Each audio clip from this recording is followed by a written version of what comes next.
Danny Zacharias from Acadia Divinity College, and we're at Religion Soup 2013. I'm here with one of our distinguished guests, Dan Wallace.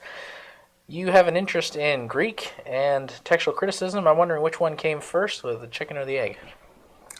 Before Greek and textual criticism came my interest in the New Testament, and that was virtually simultaneous with a commitment of my life to Jesus Christ when I was 16 years old. And when I went off to college, I wanted to see, is he really worthy of that kind of commitment? And I was concerned about the deity of Christ, and so I wanted to get into the Greek text to learn that well.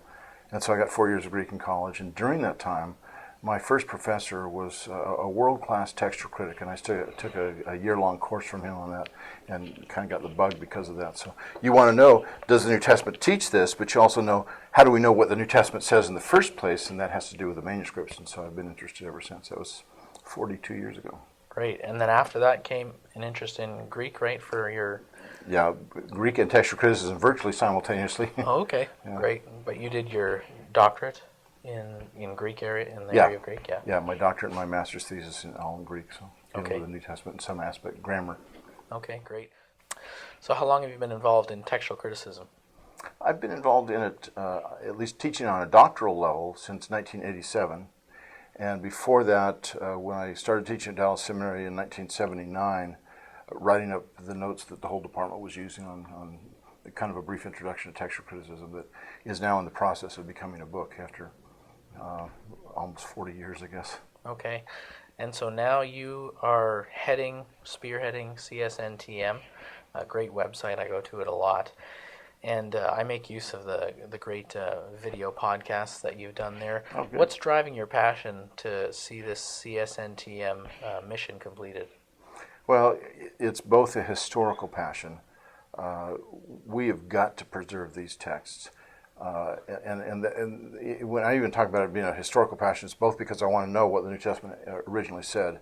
On purely, even if I were not a Christian, I'd want to know that, just to see. This is a most important historical document for the Western civilization. What did it say? You know, we're not exactly sure in every single place. But it's also important just for the fact that so many of these manuscripts are kept in places that are far less than adequate. And they get eaten by vermin. You have fires, water damage. There's riots. There's all sorts of problems. There was a library that had quite a few, hundreds and hundreds of Greek manuscripts that burned to the ground about 5-6 years ago, and now those manuscripts are lost forever. Yeah. So for those reasons, there's a lot of these manuscripts are in countries that are hostile to the Christian faith, and the owners are starting to have second thoughts about whether they want to preserve these for tourism or just destroy the manuscripts. So is there a couple really ones that you've really got to focus on right now? We got to get in there. We got to get those in the next little while. Is there particular areas right now? Well, yes, there is. Eastern Europe, because those countries are poorer than Western Europe, and the Middle East, in large measure because they're not, for the most part, friendly towards Christianity. Now, for those who may not know what CSNTM is, can you tell us kind of concisely what is the mission of CSNTM? Well, the mission for the Center for the Study of New Testament Manuscripts, first and foremost, is to digitize every single Greek New Testament manuscript in the world. That's 2.6 million pages, 5,838 manuscripts, average manuscript over 450 pages long.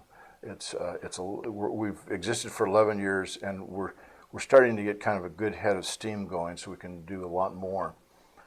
We've got great people working there. So that's the first task, is to digitize these, make these images accessible to scholars worldwide on the internet. Then the final task is to use these images in conjunction with other institutes and scholars to try to determine as exactly as possible the wording of the original New Testament. Great. And for those who are interested in maybe supporting this, are you guys always kind of needing help or prayer support? How is it? How can people help with this mission? If they go to csntm.org, there's a place, I think, down the left side called Donations, and you can write that way. There's other ways that we can accept certain kinds of support, but CSNTM itself is a non-confessional institute.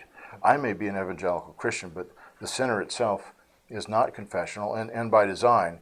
We want to be able to get into major universities and institutes that may be hostile to Christian faith, and so The center is an academic institute. It's not confessional. And I think that's very important for us to maintain that. But we still accept donations, and we need donations to be able to do the kind of work we're doing.